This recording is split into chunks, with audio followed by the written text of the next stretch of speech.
আসসালামু আলাইকুম ওয়া রাহমাতুল্লাহি ওয়া বারাকাতুহু। দেশে বিদেশে যে যেখানে আছেন ইনশাআল্লাহ সুস্থ থাকেন, ভালো থাকেন। আল্লাহ আপনাকে আফিয়াতে রাখুক, সালামতে রাখুক, সহি সালামতে রাখুক। আল্লাহ আপনাকে সুস্থ রাখুক। তো ইনশাআল্লাহ আজকে আমাদের ভাই বোনদেরকে একটা বিষয় দাওয়াত দেওয়ার জন্য আসছি। সে দাওয়াতটা হলো যে पर्दा। पर्दा पर्दा पर्दा के माना है छुपाना। पर्दा का माना है छुपाना।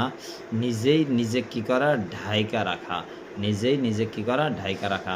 যেমনভাবে আপনাকে আমি বললাম যে বলেন তো দেখি আমার এই হাতের তলে কি আছে, এই দুই হাতের ভিতরে কি আছে। যদি আপনি দেখেন নাই কখনো বলতে পাবেন না। আর যদি এরকম করে বলি বলেন তো দেখি আমার হাতের ভিতরে কি আছে, আপনি ডাইরেক্ট বলতে পাবেন যে কিছু নাই, ডাইরেক্ট ফাঁকা হাতটা।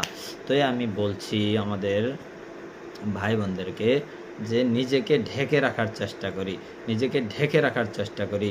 পর্দার বিধান শুধুমাত্র আল্লাহ তাআলায় মহিলাকে দেয় নাই, বরঞ্চ পুরুষকেও আল্লাহ তাআলা কি দিয়েছেন, পর্দার বিধানকে দিছে। যেরকম গদুবি ওয়াল আসল কইছে যে তোমার চোখকে তুমি কি করো, নিচু করে রাখো, তোমার চোখকে তুমি নিচু করে রাখো। তো এটা তো হলো পর্দা। তারপরে পর্দা কোথাখানি করব, যেরকমভাবে আওরাতের জন্য সর্বশরীর মাথার উপর থেকে নিয়ে পায়ের পাতা পর্যন্ত ঢেকে রাখতে হবে। এটা হলো আওরাতের, এটা হলো মেয়েদের হুকুম বিধান। তো মর্দের জন্য কোথাকে ঢেকে রাখতে হবে ভাই?